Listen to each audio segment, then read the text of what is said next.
So I want to start a series for Reconnecting Natives on just giving some tips on how to be a reconnecting native that I have found to be helpful to me as a reconnecting native that I've learned along my journey. And so I hope that it helps you. This is going to be from the perspective of Taino because I am Taino. But you can apply this, I feel like, to any tribe or peoples that you are native to or that you are looking at and researching.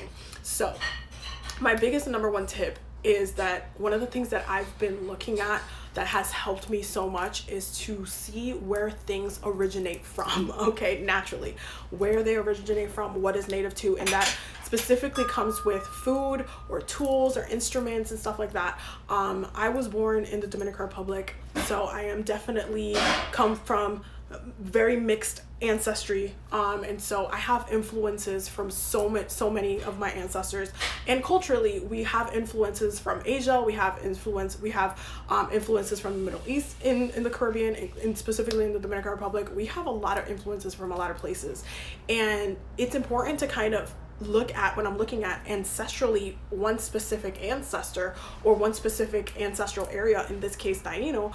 For me, I want to look at what they had to work with, what the tools that they had to work with, what was growing native to the islands, that now have like different migrations have been added to the islands, that we think it's part of the indigenous culture but are not. For example, one of the things that people associate with very tropical islands is coconuts, but coconuts are native to India. They did not originate in the Caribbean, but they're very much associated with the islands, and just being in like multiple islands, they're just, you think of coconuts, you think of being at the beach.